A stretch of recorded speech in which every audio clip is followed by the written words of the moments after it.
Hello and welcome to the movie Changeup podcast, Disney Plus review.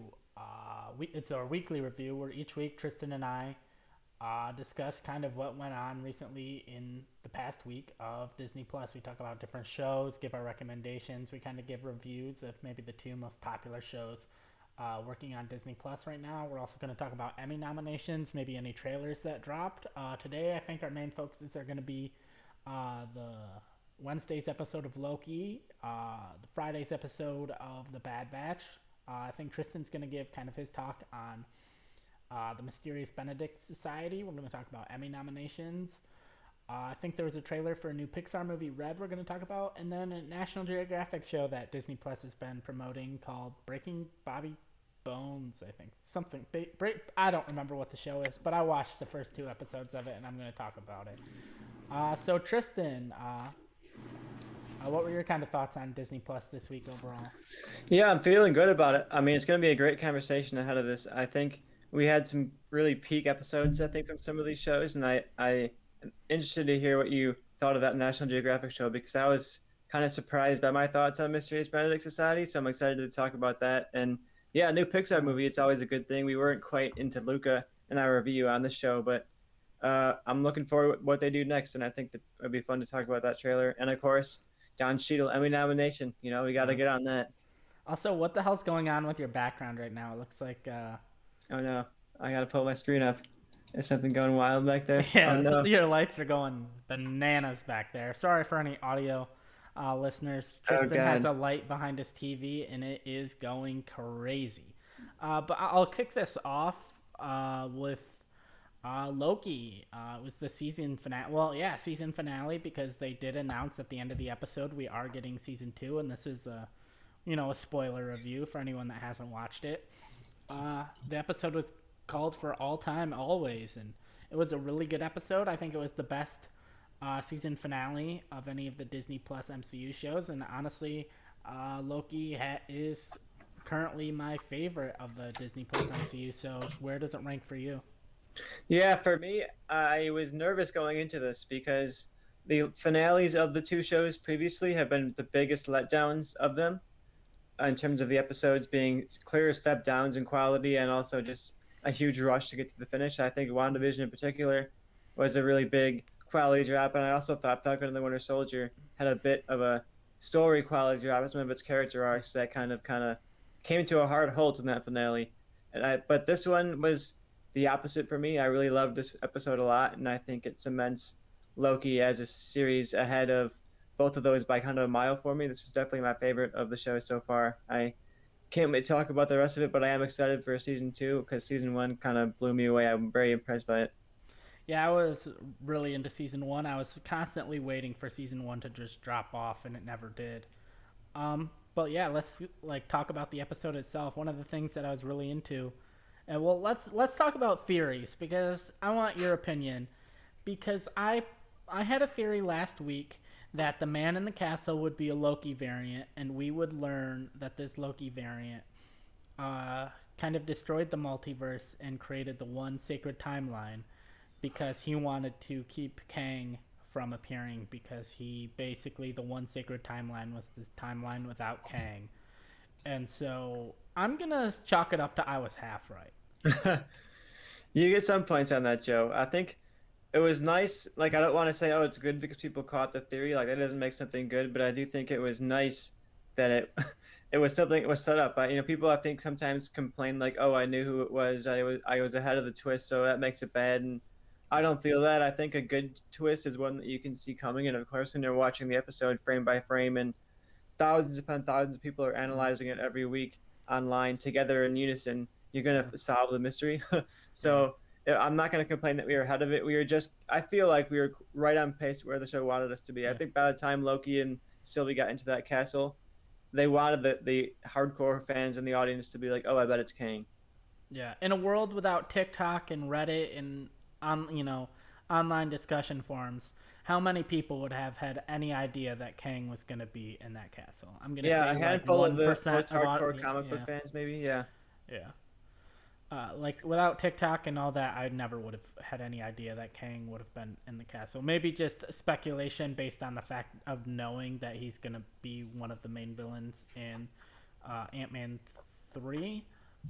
But yeah, one of the things I did want to talk about is just jumping around a little bit here. I liked in the beginning that it was full on Willy Wonka and the Chocolate Factory of him basically offering him and that Loki and Sylvie basically, here's the keys, you guys can run it now. You've kind of gone through my trials a little bit. You're the right people for the job.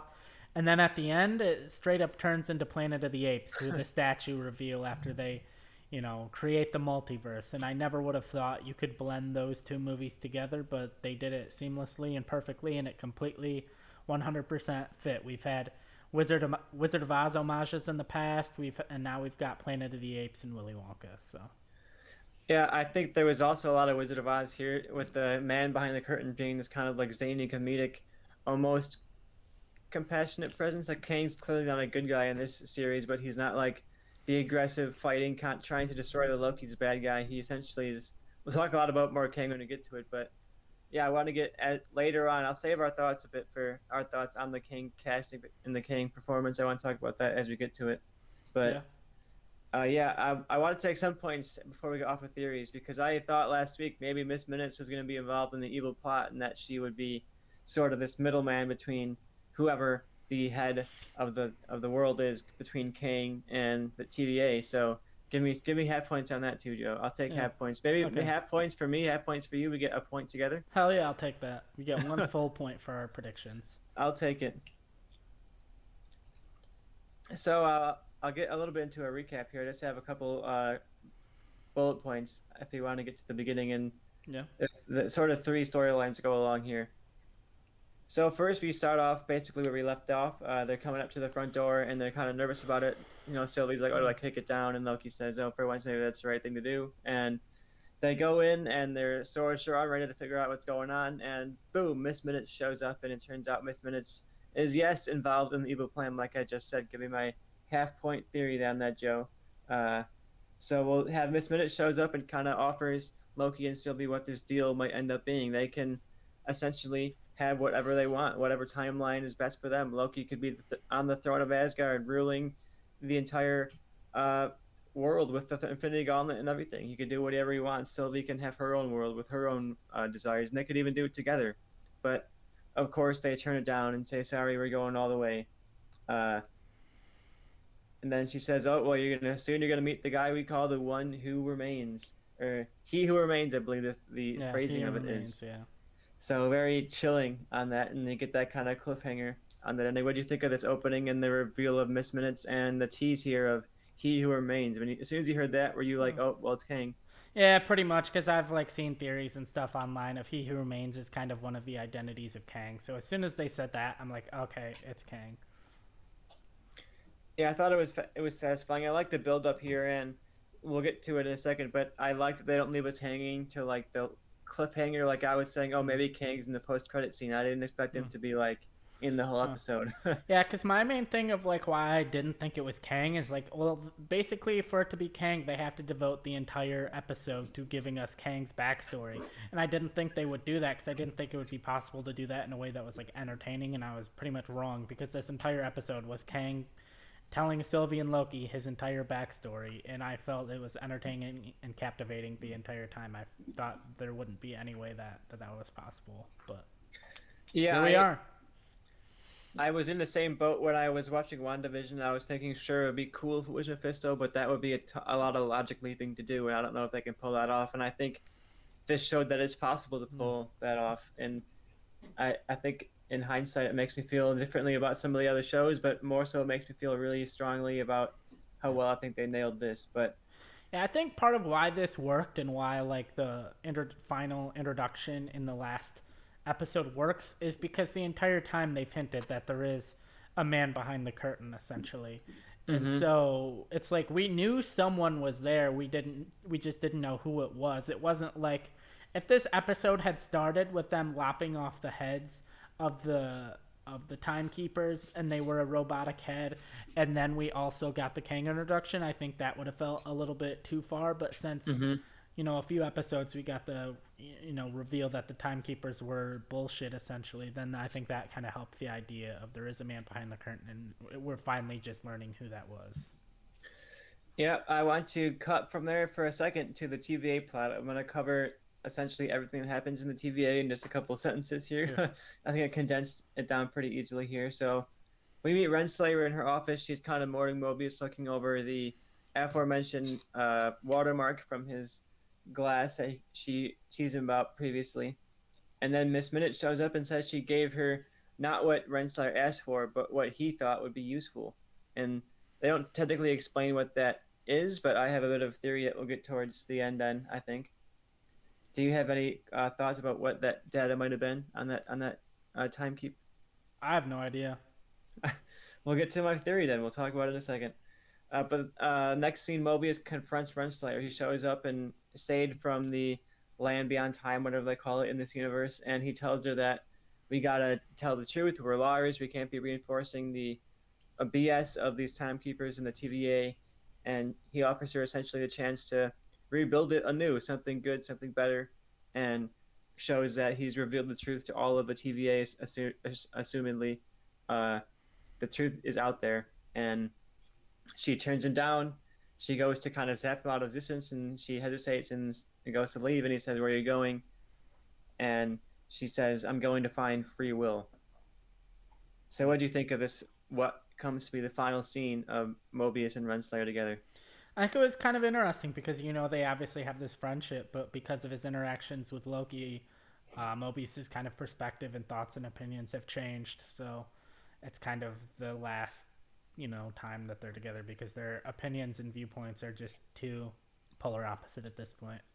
It reminded me last week of when Mobius was talking to the Richard E. Grant Loki, and he says, "Oh, you just turned your back on something you spent eons defending," and he says it's never too late to change. And I think this is the sorrowful moment of that change of, sure, Mobius is changing for the better, but he has to leave behind these people that he cared about.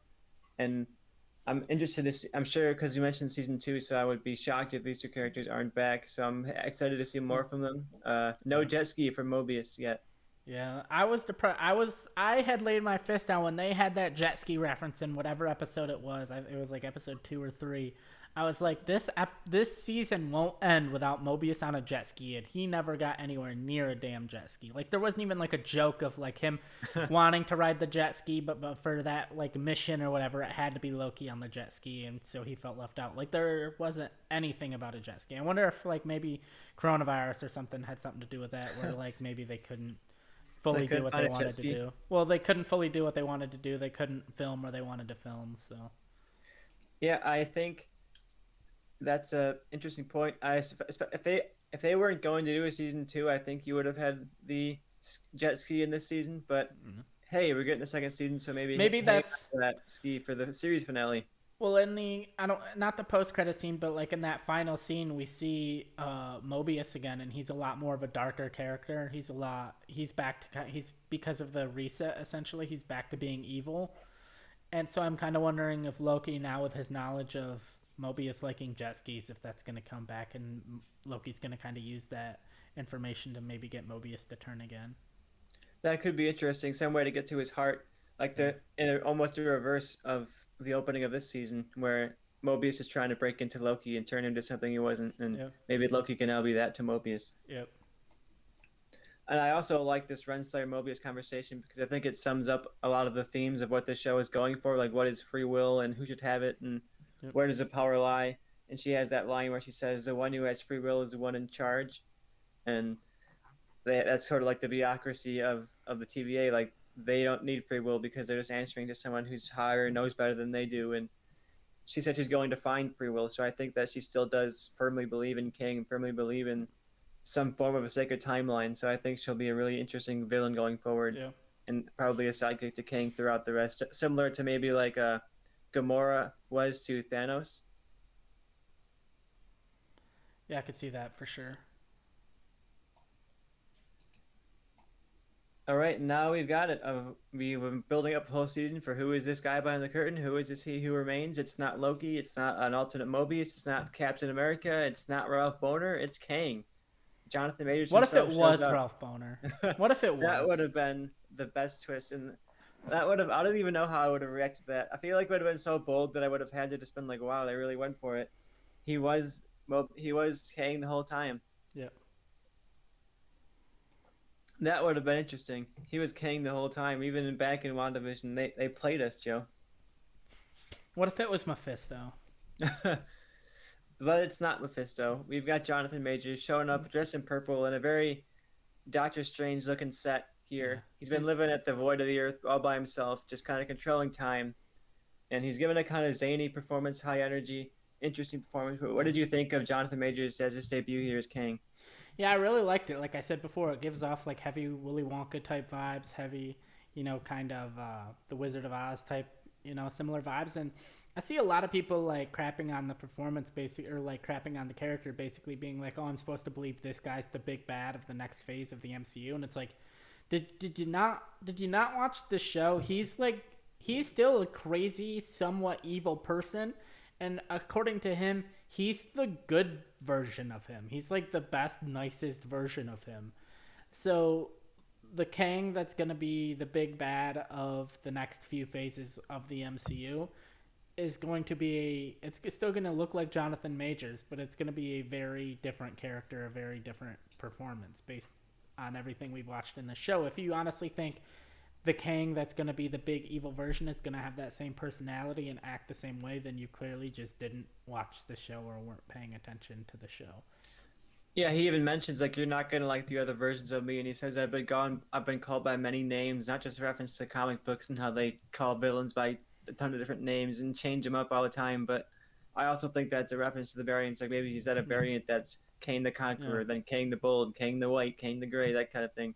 Yeah, one of the things Kevin Feige, if you aren't aware, he's like the basically the architect of the MCU, has said is the Infinity Saga is kind of its own thing, and like the next few phases of the MCU aren't going to be like that, where it's like building up to this big battle at the end. It's the movies are going to be a lot more individualistic, so I think that's what a lot of the different movies are going to be, is them defeating various like Kang variants. Like I think Jonathan Majors is going to be in a lot of MCU movies moving forward as different variants. Granted, they could have other actors come in and play different variants of Kang. Like clearly, we've had different actors play variants, and if the rumors are true, we're going to see different actors play Spider-Man. So I feel like you could still bring in various Kangs that don't necessarily all have to be played by Jonathan Majors.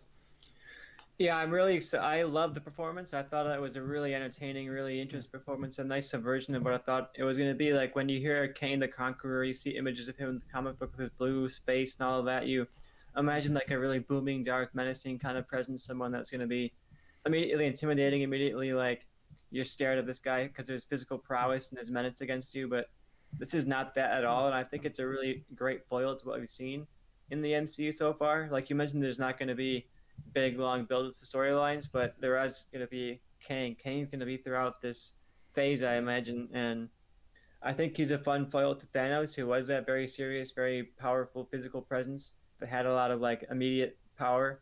And I think Kang is going to be that larger scale, that kind of man behind the curtain kind of threat, where he's manipulating people in the right directions. And I thought his performance was really good. Also, I thought he gave off this vibe to me of someone who clearly hasn't talked to anybody else in a long time. Yeah. Someone who's lived at a life so powerful and so above everyone else that he doesn't like even relate to people anymore. He doesn't even see time as a straightforward thing.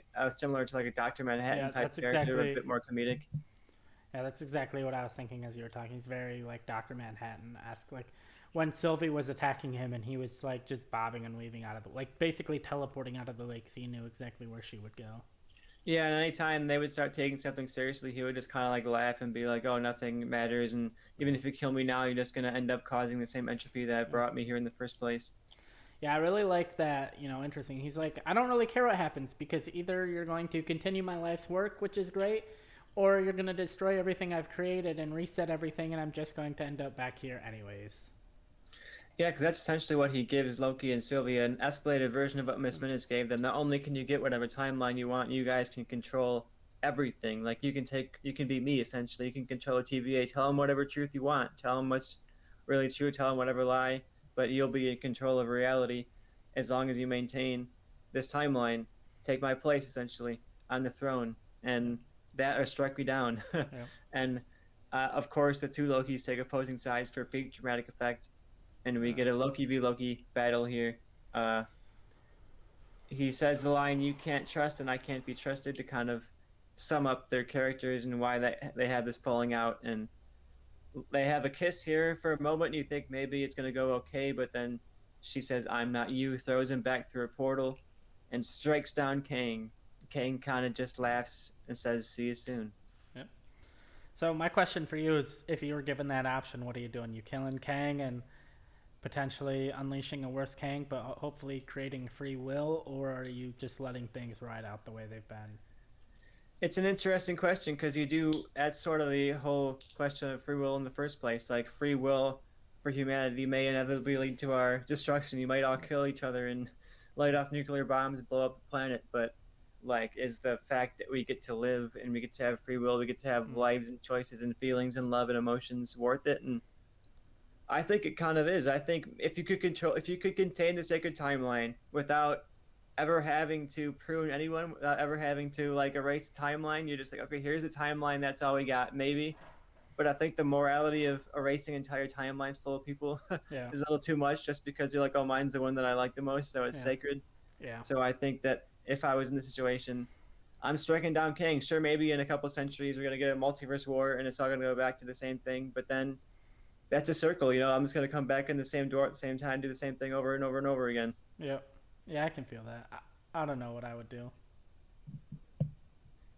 But I love that this even has these kind of questions. Like we mentioned the Black Widow review that it was just kind of it teetered towards an interesting family dynamic, interesting drama, but it fell into being too much of an action movie. And I think this is striking the right balance. It has enough action, enough thought-provoking science fiction to really be that perfect comic book balance. You have enough of the thought-provoking stuff to keep an adult reading, but you also have just the fun action and the rompy kind of adventure. I'm loving it. I think it's some of the best stuff the MCU's done in a long time. And I never thought I would say that because we were even debating on covering the show in the first place before it started. Yeah. Yeah, I'm kind of in the same spot. So, Joe, we pretty much hit the end here. Even though it was a long episode, there was only a couple of sequences here, a lot of tense information. We got a final scene here. I want to, before we cover that, before we get to the end, just cover this last moment with Loki here. I think it's a bit important. So Loki got pushed through that portal, and now he wakes up in a very chaotic TVA. He's heartbroken because the one person that he put his heart out to and cared for kind of took a different side and left him, and he can't even say she was wrong. They just came down on different sides. And then he spots Mobius and one of the soldiers. I think it was B-15 or B-20. I can't remember which was which of the numbers. But he approaches them to warn of Kang, saying some guy's coming. He's really big, really powerful, really, cool. He has this weird way of talking.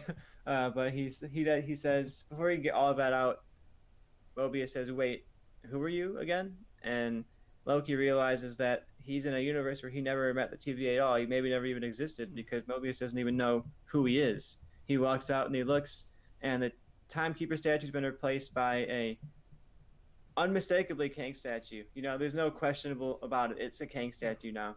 And he's in what seems to be a multiverse within the MCU. So Loki has now unleashed the multiverse. Yeah, it was an interesting thing. I didn't expect a Planet of the Apes style, dynamic. I didn't realize that the TVA would change when they basically reset the multiverse. And I saw a theory online that when a branch splits off and you see they have like those two red lines and it gets too close to the red line, then that causes problems. And one of the theories I saw is the reason, like when it gets too close to the red line, is because the branch splits off far enough that it messes with the TVA. Interesting.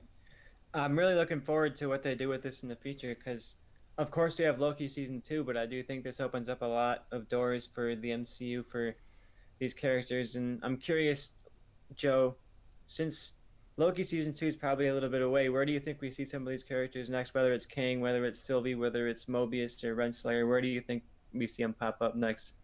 I don't know, because I think partially because the TVA exists outside of time, I think season 2 is gonna basically pick up kind of right where season 1 left off. I don't think there's gonna be a big gap, so I don't know. I don't really know if we're gonna see him pop up anywhere. Maybe just like a post-credit scene in Ant-Man and the Wasp Quantumania, but outside of that, you know, I have no idea where. Maybe Doctor Strange Multiverse of Madness, but Yeah, it's interesting that Kevin Feige said they're not planning long form storylines because it really feels like they are planning a long form storyline here. yeah, It feels like they're setting up a lot that leads into the other thing, whether it's not just okay, WandaVision, Loki, Doctor Strange, and that's it, or maybe Ant-Man too. Like I don't know if that's like a long form storyline or if it's just like, oh, here's like a story arc we're doing. oh, You know, yeah, I'm really curious how this is going to go going forward. I hope we see Mobius more. I'd love to see Owen Wilson show up in Ant Man. I think that would be a fun dynamic. Yeah, I think he'd fit very well into that cast. yeah, definitely, And like I said, I could see Renslayer being like a sidekick to Kang throughout. And then I mentioned a theory that I have about the data she got on that time pad, yeah, and Miss Minutes mentions, "Oh, it's what he thinks you'll need rather than what you actually asked for." And she then says, "Oh, I'm going to go find free will," and jumps into the portal. And I think he knew he may be struck down by Sylvie at the end of this because he mentions, "Oh, I finally at a point where I don't know what's going to happen next," and maybe he sent her coordinates to find some kind of alternate king in the timeline, some kind of young king, some kind of evil king, some kind of him king, some way to save King, bring King back, reincarnation, baby. yeah. I can see that. I can see that. But we're gonna have to wait a while. Like I said, it's the finale, so season two. Who knows how long away that is? We've still got What If coming out. We'll be covering What If on the podcast here, but I imagine it's not going to be as dense as Loki. No, no, definitely not. Do you got anything else to say about Loki before we move on to the Bad Batch? No, we've covered a lot about it. I was super impressed. I'm excited to see what's next. All right, me too. Definitely looking forward to season two and what season two brings. But moving on to the Bad Batch, which debuted on Friday, which if you're watching on Twitch is today. If you're watching on YouTube or any of other streams, it was, the July 16th episode, Rescue on Ryloth, where we kind of continued the last episode where at the end of it, Hera had kind of, had been kind of broke away from her parents, and we didn't get much of the Bad Batch last episode, but I think they made up for it a bit this episode. This is definitely a Bad Batch centric episode. Kind of what were your general thoughts on the episode? Because I'll say for me, I think this was my favorite episode of the season. I liked it a lot. It's definitely up there for me. I'd strangely say I liked last week's a little bit more than this week's, but I think both of these are some of my favorites. I think the uniqueness of having a nearly Bad Batch free episode last week was really interesting and a nice change of pace. But like you said, this week brought the Bad Batch and brought the action, and I think it brought in side characters, but not in a super distracting way. I think it feels like a special thing, and we're not gonna get these characters again, So a nice one-off from these characters and a fun finale to a two-parter. I will say there was a line in there that made me think we might see Hera and Cham and Hauser again. Number one, because I definitely don't think Hauser's storyline is done. And two, there was like a line at the end where like Hera was like, "Oh, I'll see you around," and it's like, okay, like to me that basically signifies her saying, "I'll be back before the end of the season," or "I'll see you in season 2." That's true. They could do one of those heroes assemble type story like they do in some of these, where they come to the finale or the next season, and all their fan favorites come back. Yep. And I was kind of surprised that we didn't get the death of Hera's mother in the episode. I know that's a big defining moment of her character's past. So maybe that's what we're gonna get next time she shows up. Yeah, similar to Saw Gerrera in Rebels. The first time he appeared, everyone's like, "Wait, I thought he was supposed to be all messed up. Why didn't he get messed up?" And then he appeared in the second episode, and he had kind of a run-in with some pesticides. So, yeah. So one of the things I wanted to talk about is I kind of like how they kept kind of subtly bringing up the question of exactly what are the Bad Batch? Are they mercenaries? Are they, arms dealers? Are they soldiers? What are they? So, I mean, they didn't exactly answer the question this episode, but I definitely think they're moving towards the direction of the Bad Batch are rebels. Mm-hmm. They might not be rebels in name, but I think they're rebels in theory. Yeah. They're not on the fan side of the Empire, and I think more and more we're gonna get, like they mentioned, other planets seeing liberation too. And I think that was Chan that said that in favor of the rebellion. But I wouldn't be surprised if we see the Bad Batch at least a couple times this season out there liberating planets who are suffering underneath the Empire as this kind of clone rebel army. Yeah, we got 4 episodes left, and originally I thought kind of and I still believe, I think the arc of the entire show is the, Kaminoan rise against the Empire, and I think that's going to get squashed out very quickly. Um, I think we'll potentially maybe see Vader at that point. I think it's a little too early for Vader to appear just in the Star Wars timeline. Like Vader in his suit is still very young, but if we get to a season, 3, I could see a season 3 finale of Vader showing up, confident in his suit and his abilities. Yeah, I think the fact that the clones became self-aware, or at least some of them in this episode, and surrendered and kind of rebelled against the Empire, I think that shows to me that maybe this Camino Rebellion thing is not as far away as we thought. Like, I could see even the end of the season being a Camino Rebellion arc. Yeah, I just don't know if we've seen enough on Camino recently for me to be full on ready for a Camino Rebellion arc. Yeah, we'll definitely see, because I could see it going both ways. You never really know with this show, but I'm just surprised with the Bad Batch that they seem to be moving a lot quicker than these shows usually do. So I'm leaning towards quicker than slower on some of this stuff. Yeah, that's possible for sure. One of the things I wanted to talk about is I feel like Hauser, the main clone in this episode outside of the Bad Batch, kind of proves in all of these, properties based on, or like these shows or movies based on known IP, that you don't exactly need a character that has been in like dozens of shows or dozens of movies to like have emotional impact. Like Hauser shows up and he's a big part of this show and he's an emotional part of this episode. But it's not like our love for Hauser and our appreciation for Hauser isn't based on the fact that we saw him in another movie or in another show. He's only been in this episode and last. Yeah, I think it's important that when we're doing stuff like this, where you're bringing in Hera, you're bringing in Cham, bringing in the Senator from the prequels, like a lot of connective tissue in the episode. It's also good to have that. Like, not everyone, it doesn't feel like a huge major coincidence. It feels like, oh, they're on Ryloth, so of course, like a couple of Ryloth characters we know are going to be there. But yeah, I hope we don't keep doing this. Like we mentioned again and again a lot of the cameos and characters showing up, and I hope that's not like the whole show. Yeah. I know we're in season 1, so I'm giving them a bit of a pass, because I think at the first season you're trying to get people in and get people talking about the show, get people tweeting about like who's on it and who's not, and so I'm hoping maybe in season 2 we'll start to get out of that, or at least out of bringing in new characters every time. But yeah, and that, we're gonna bring anybody in, bring in Hera. Yeah, in that episode before this one, we did get that senator that we'd never seen before. So, or the episode before this arc, I should say, we got that senator from Raxus or wherever he was from that had never been in anything before. So we are getting new characters, and one of the other things I wanted to bring up is like there was this moment where they were all planning and strategizing and coming up with a mission, and I definitely would love if we got a Battlefront style game that was set during the Clone Wars and it was just a Bad Batch game. And I feel like they could have it set up where, you're going through the Clone Wars and some missions you're playing as Hunter, some missions you're playing as Wrecker, some missions you're playing as Crosshair or Tech, or they could do it where you could play through the entire game and you could pick which character you got to play through. So you kind of got 5 different or 4, however many different characters in one. If you've seen the gameplay trailer that came out, I think last month for the new Guardians of the Galaxy game, I'd like to see this in that kind of a format where you're playing the entire time as Hunter, but be able to sort of give commands and momentarily take control of the other characters. But throughout the game, you have like this one central, you're Hunter, you're the commander, you're telling your Bad Batch gang what to do. That could be fun for me. Yeah. I definitely, just in that scene, that was something that stuck out for me, is I would definitely love a Bad Batch game. Yeah. And so there were definitely some emotional moments in this episode, and anything for whatever reason that's between like parents and children always kind of like sticks out to me. And there were some really good quotes in here that I just wanted to bring up, and like they were part of moments I really liked.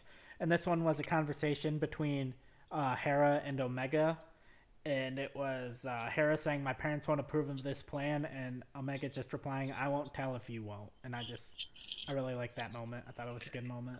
I like that too. I think Omega and Hera had a lot of good moments in the episode. You predicted last week that Hera was going to fly the ship. I don't know if that was a bold prediction, but it was a good prediction. It was a correct prediction. And one of the things I said too is if she flies, I don't want it to be like she picks it up easily and amazingly and she's a great pilot from the start. And as soon as it lifted off and it veered into the ship next to it, I'm like, perfect.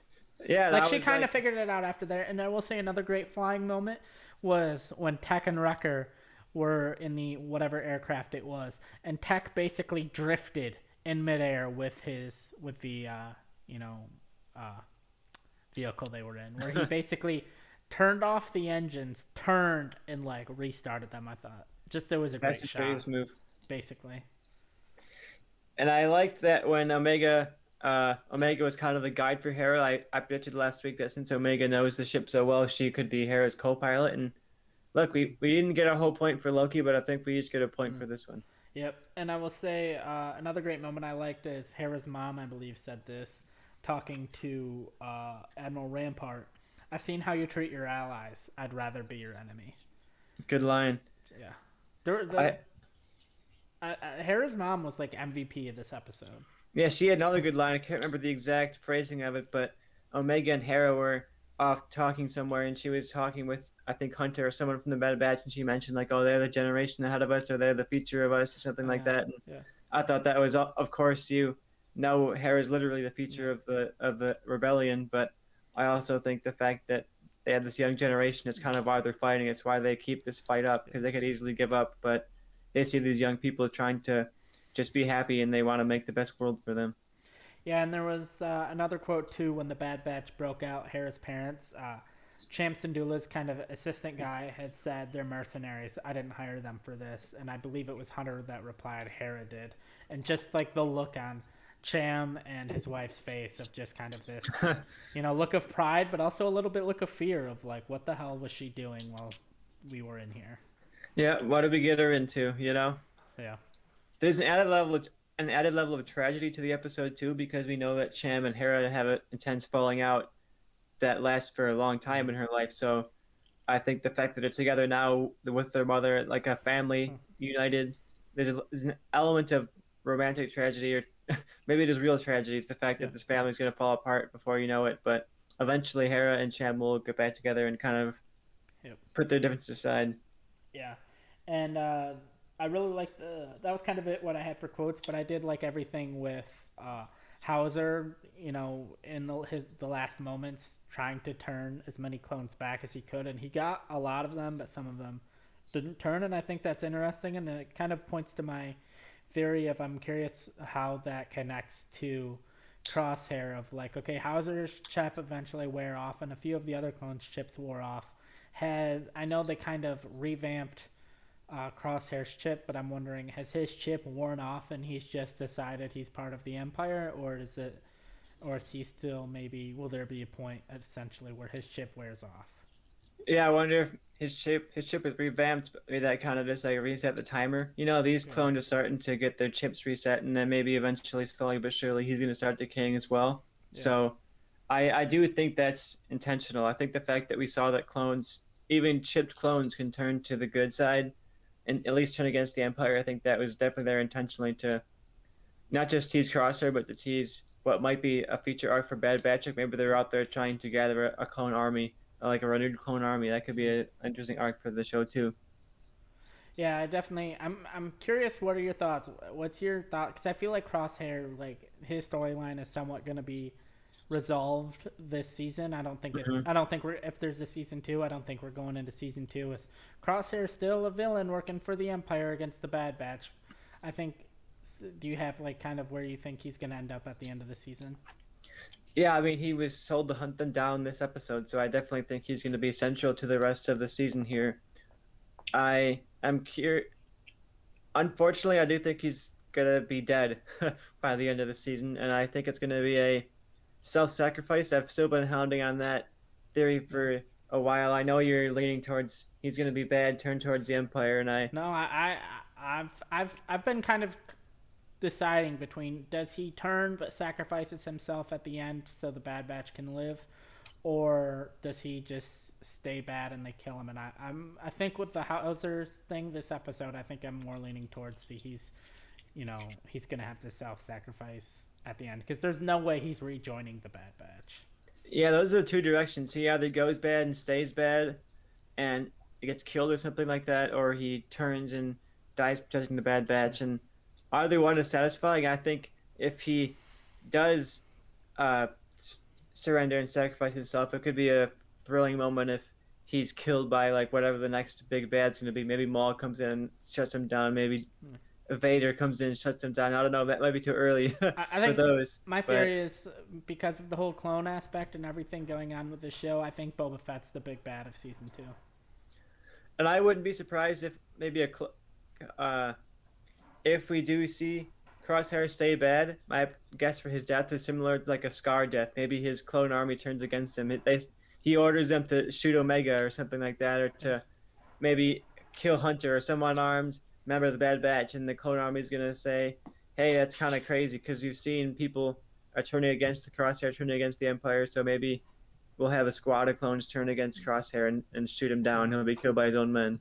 Yeah, and then one last thing I wanted to add is I like the moment at the end where uh, Hera says to like her family or whatever that Tech taught her how to scramble a ship's signal, so it's kind of like that thing moving forward. If like you watch Rebels and she's talking about scrambling the ship signal, we know where that came from.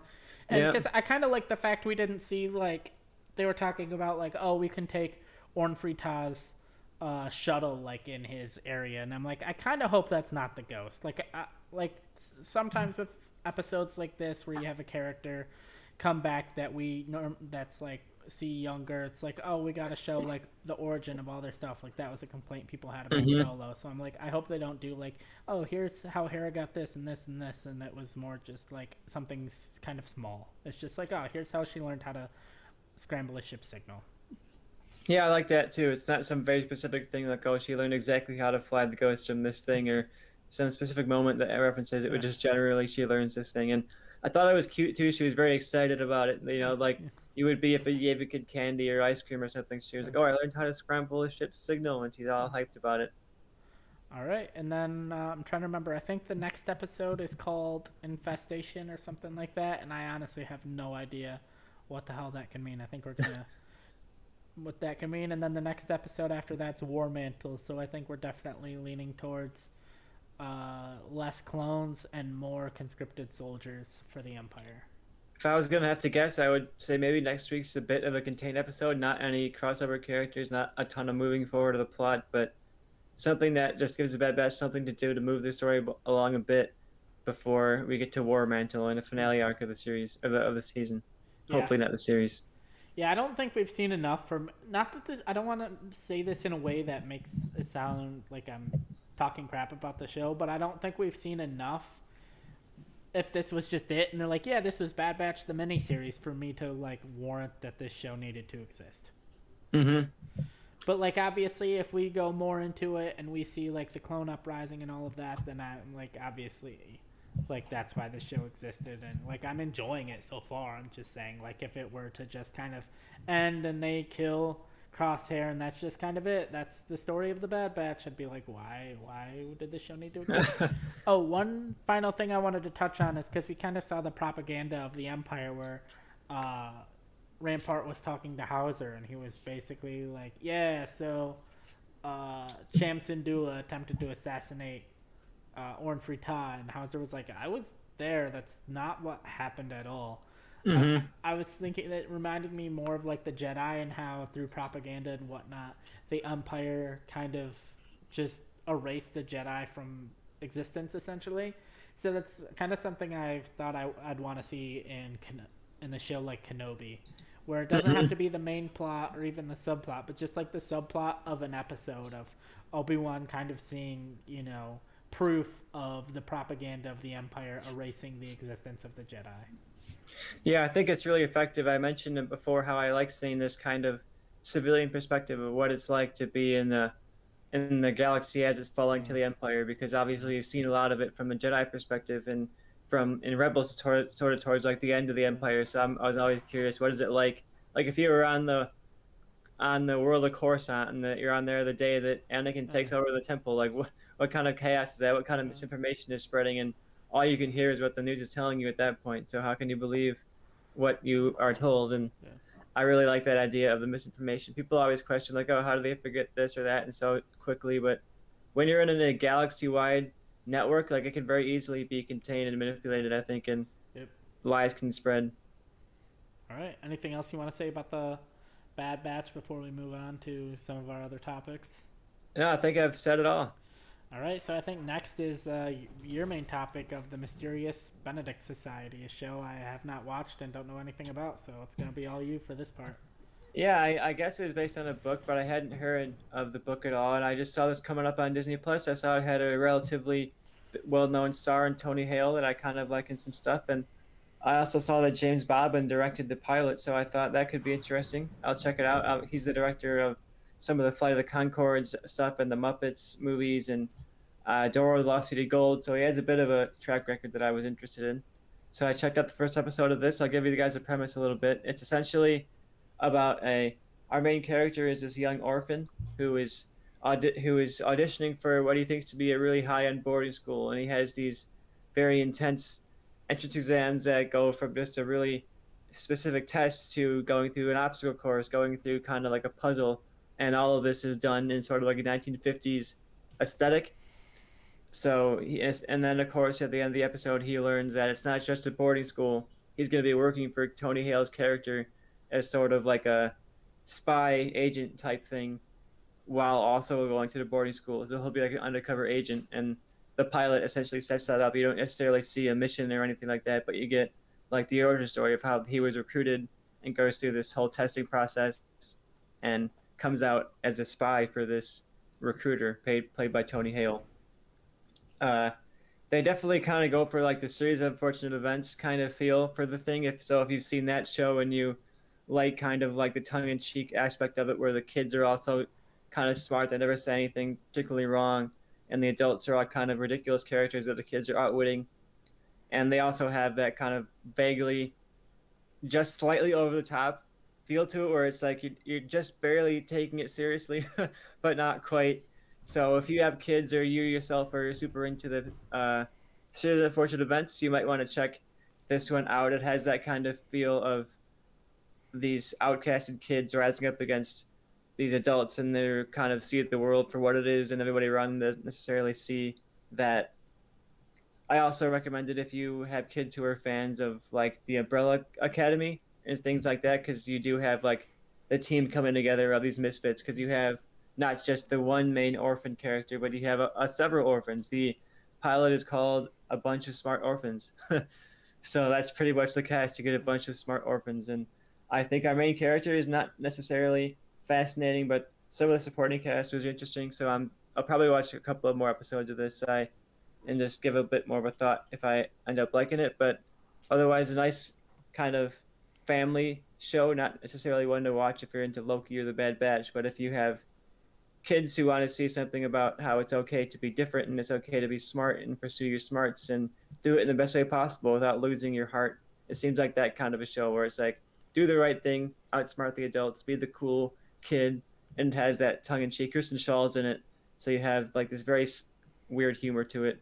So I enjoyed it. I enjoyed it enough to watch more of it and enough to recommend it if you think you're that demographic, but not something I super loved. Any questions or thoughts, Joe? Yeah, I was just more gonna ask: is there like an age range you would recommend it for? If it's like you okay, like anyone kind of over, like you wouldn't recommend it to kids like under 7 or anything like that, or I would probably say like between like 7 and 14 to probably the prime age for this. Like you're right in the age of the okay, characters at that point. Like it's probably like a tween show, I would say, or a okay, young teen maybe, okay, unless you're very much into the YA feel of it, because it is well produced. It's a well shot. The sets are all really interesting and unique, and it's very bright and a lot to look at. There's also a really unique. We haven't gotten a ton of it yet, but there's this mystery going on in the background of the event or the disaster, some kind of big thing they're talking about that's happening, and there's this kind of tension hanging over society. Like everyone's kind of scared of some big scary thing that's happening, and no one can really escape it. So it's slightly timely, like right. if you look back at stuff like hanging over the current society, like the health situation going on, and you could say, hey, people are kind of tense, people are kind of scared, but let's still do the right thing. Let's still be good and do, what's best for us. All That right, could be a good for the family. I liked it a lot, so I'm gonna be watching more of it. all right. No, there was a show I watched that you didn't, unless you have anything else you wanted to say. No, that's all I got to say. Okay. I'll watch a bit more of it and give some more thoughts maybe. But first episode is surprisingly good, but not something I'd be rushing out to watch. If you're interested, maybe. All right. One of the things, or the show I watched is a National Geographic produced show on Disney Plus. I think it's currently running. I don't think they've aired all of their episodes yet, but it looks like they're doing them in like 3 or 4 episode dumps. But I watched the first 2 episodes.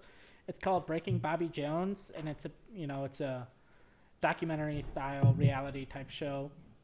It's not scripted, and it's this radio host Bobby Jones, like kind of going out and doing these jobs that kind of push him to his limits. The first one, he had to learn to wash the underside of the skywalk at the Grand Canyon. That it's this like little walkway that hangs over the edge of the Grand Canyon, and he is super scared of heights, and so he had to go and learn how to wash the underside of it. And it's a solid show. It basically reminded me of like a Dirty Jobs meets Undercover Boss, where Dirty Jobs he was more like doing these jobs that people don't want to do, but he had like a certain level of confidence when he wanted to do these jobs.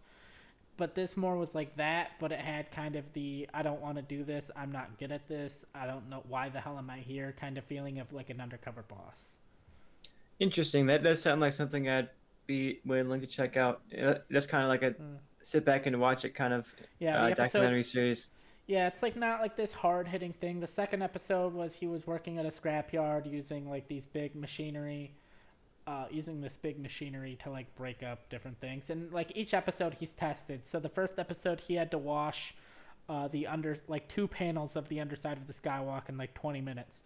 The second episode where he was working at a scrapyard, he had 2 hours to completely bust up a bus. So it's like he has like this little challenge each episode. Each episode's about 20 to 25 minutes, so Interesting. it's an easy watch, and that's kind of all I had. I think it's fine. It's solid. If you're a fan of Dirty Jobs, if you're a fan of Undercover Boss, I think you'll like this show. If you're not really a fan of either of those shows, those shows never really interested you, then this show's probably not for you either. I think Bobby Jones has a certain level of a following, because I looked him up, and he has a somewhat popular radio show. I'd never heard of him, but I've also never been a big like radio listener person. I'm more of a podcast person. So that's all I have to say about that. And I figure you probably don't have anything to add to my conversation about a show you didn't watch. So Nope. you ready to move on to Emmy nominations? Yeah, some quick thoughts on the Yeah. animations. Yeah, so Emmy nominations were released this week, and just a quick breakdown. Uh, Disney got 71 total. I think that's across Disney Plus, ABC, all of their kind of platforms. The Mandalorian got 24, which is tied for the most with Netflix's The Crown. It also is nominated for Outstanding Drama Series. WandaVision got 23 nominations, just under Mandalorian and The Crown. It was nominated for Outstanding Limited Series. We got 12 nominations for Hamilton, and there was one questionable nomination that me and Tristan were talking about before this show, of just like a why. And that would be Don Cheadle, nominated for Outstanding Guest Actor in a Drama Series for Falcon and Winter Soldier. Like, I didn't even remember he was in the episode until I saw the nominations. Like, he doesn't do anything. I mean, he's not bad. Like, he's solid. He's fine. He gives the exact same performance he's given in every MCU movie, and like, it's okay. Like, hey, Don Cheadle's there. He's reading the lines in a way I find believable. Yeah, I could not believe that he got nominated for that. That's just like almost laughable to me. Yeah. I understand like people like Don Cheadle, and I think maybe the Emmys are trying to become like the next Golden Globes. Like they want to be like the party award show, So they're like, Yeah. oh, let's bring Don Cheadle. People like Don Cheadle. Yeah, So Don Cheadle, he's a good actor. Like we're about to watch Space Jam 2: A New Legacy, and honestly, I'm excited to see Don Cheadle in this movie. I just don't know what he did to warrant an Emmy nomination. how are you gonna feel if he gets an Oscar off of Space Jam 2, though? I have no idea, but one of the questions I had for you is because like one of my defense when people talk about the Mandalorian is when people are like, oh, everyone's like, I don't know if it's as good as people say it is. I just say, hey, it's like a fun action show. It's not a show out here like trying to win like drama Emmys, and now it's a show out here nominated for best drama. And one of the things I think, like my thing, I don't think it'll win. I have no idea what it's up against. I just don't see it winning. But do you think like this could almost hurt the show rather than help it, because now it has like, I mean, it's tied for the most Emmy wins, so now it's kind of seen as that type of show, and so people, whenever the writing's maybe not as great or a moment's not as great, people are gonna be like, oh, this show sucks now. I think it's possible because this kind of subverts the idea of, oh, it's just a kid show or whatever people want to say and make an excuse for why it's bad, you know. Yeah, yeah, And I think it's strange that it got nominated for drama series, but what I do respect about the Emmys, especially this year, is I think they've got beyond like the highbrow kind of stuff. Like it's not just The Crown and Handmaid's Tale and stuff that no one is really watching, but is undeniably like well written and well shot, and like this the stuff. I yeah, think the Emmys are doing a good job of covering genre and covering a wider range of stuff. You know, you yeah, have Mandalorian, which I don't think has much business being in the best drama series, but I do think if you're looking back at the last year and a half, you want to talk about some of the most successful drama series, and one that I think captured a lot of the attention. I do think Mandalorian was that. So I respect it for its choices, and I think it's up against stuff like The Boys and Bridgerton that I think are also genre and not necessarily something you'd put in like a best picture category. So yeah. yeah, it's not going to win, but I'm happy for Mandalorian and happy for Disney Plus to get all these nominations because it's not something I expected. One of the things I was curious about and wanted your thoughts on is it more because of the pandemic? Maybe it just had less competition because there were less shows overall. So there weren't. It's a lot of continued seasons. I don't think there are many like season because that's sort of things. Some things I've noticed a lot with the Emmys is they kind of award a show having a great first season and then kind of reward a show when its final season for like, hey, you had a Hmm. good run. But because I don't think a lot of shows really had a first season within the last year or so because of the pandemic, it was mostly just continuing shows that have been on. Do you think that is why it got nominated? It's just there isn't that competition that there normally Yeah, is. I think it was a different year. Like you said, a lot of the stuff that would usually capture the attention of the audience and the critics wasn't out because it got held up. And I also think there was a lot of attention too in the miniseries department. There was stuff like Mayor of Easttown that was a really big hit, Yeah, and stuff like The Undoing that was a really big hit. So the drama series stuff, I think pop culture in general is moving a lot more genre, a lot more to like sci-fi, a lot more towards fantasy. So to see that turn happening at the Emmys, I think is yeah, more so what it is. I think some of it is that there's not a lot out there, but I also think the Emmys are doing a better job of just yeah, embracing the fact that the medium is turning towards more genre stuff. yeah, definitely. All right. Do you have anything you want to add about our Emmy nominations, whether it's WandaVision or? I'm really happy for Paul Bettany. I think he deserves a win for that. I think, of course, there's some great competition, but I think if you're talking the performances throughout the entirety of his MCU shows, I think he was probably the best. I think he showed a lot Yeah, of emotional range and was really impressive for a character that was essentially like this support of a support character, like a B tier character of the Avengers that becomes like an A yeah. tier performer. Yeah, I know like guest actor is usually reserved for actors that were in one episode, but to me that's kind of dumb. It's my opinion. I feel like guest actor is someone that's like in like 2 or 3 episodes, and I feel like, Carl Lumley as Isaiah Bradley would have was a way better performance than Don Cheadle as the same role we've seen him do a million times. That he's adequate in. He's solid. He's fine. He does That would have exactly been a what we great need from him. pick. Also, shout out Timothy Olyphant getting nominated for The Mandalorian. I thought he was very charming and effective in Yeah, that role. I would argue. Yeah, to me, Timothy Oliphant is better than Don Cheadle in their respective, performances in their singular episodes. So, does Disney Plus win any of these? Big ones, no. I could see maybe one of the actings. I feel like Mandalorian is probably gonna sweep in pretty much all of the technical awards. I assume that's where Hmm. most of the 24 of its nominations come in. I didn't do much of a deep dive, but I'm gonna imagine most of the 24 of its nominations are a lot of the technical, just like I imagine a lot of the ones for the Crown are more in like the costume design and set design and makeup and hair and all those more categories. I'll be looking forward to it. Obviously, this is not movie related, so we probably won't be talking too much about the Emmys, but I'll be watching. I also am a big TV fan along with my movie fandom, so I'll be checking Yeah. it out. Yeah, we'll be talking probably about the Emmys for our Disney Plus review when the Emmys come out. But anything else to say about the Emmys before we move on to our final segment? I'm rooting for Bridgerton. Go Bridgerton. Best drama. Yeah, I've never seen an episode. Don't even know what it's about. I've just heard people talk about it. I guarantee you'd not like it. Yeah, just a show called Bridgerton just does not sound like I would be interested in it. So the last thing that we're going to talk about. It's not 100% Disney Plus related, but it kind of is, because it is Disney and Pixar related. Is we got a trailer drop for a new Pixar movie that I forgot to look it up, but I believe the movie is called Red. It's turning red, so you're Turning halfway Red. there. Turning Red. I was mostly there. Turning Red, yeah. If you didn't watch the trailer, it's basically this little girl that is essentially the Hulk, except for into a giant green monster, she turns into a giant red panda. One thing I will say, my biggest criticism against Luca when I watched it was there were so many moments where I was like, I've seen this before.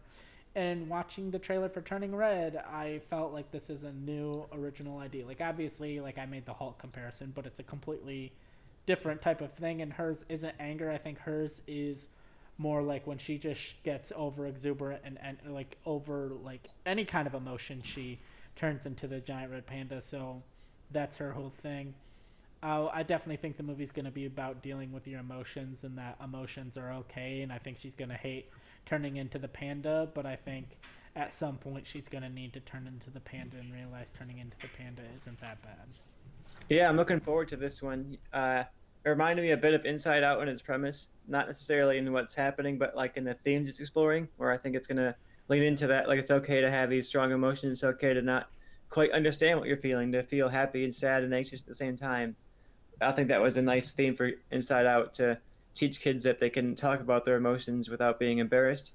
Yep. And Turning Red seems like it's literally about that. Like she's embarrassed of her emotions. She's going through a puberty phase, and she feels like everyone's looking at her because they literally are. She's a giant red Yep. panda, and I think it's going to be a good one. The director is Damni Shi, who her only other directing credit on her whole entire career is Bao, the Pixar short about Yeah. the dumpling. Which was really, really good. So It I was a think that great one. that was before Toy Story 4, right? Mm-hmm. Yeah.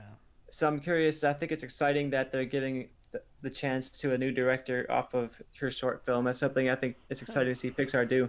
Yep. Now that we're gotten beyond the John Lasseter name on our movies. Yeah. Pete Docter is kind of the new guy over there. Pete Docter and Andrew Yeah. Stanton both. All right. So do you have anything else you want to talk about Disney Plus this week?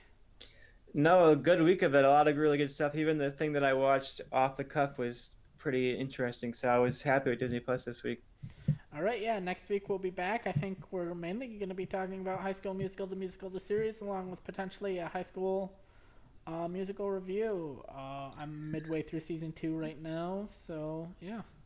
No more Loki, so we're moving on up in the world. Where Yeah, I think Turner and Hooch maybe debuts next week too, so I think we might be talking about that show as well. we'll see. We'll cover on everything on Disney Plus. So anything that we think is noteworthy throughout the week, we'll be talking about it here.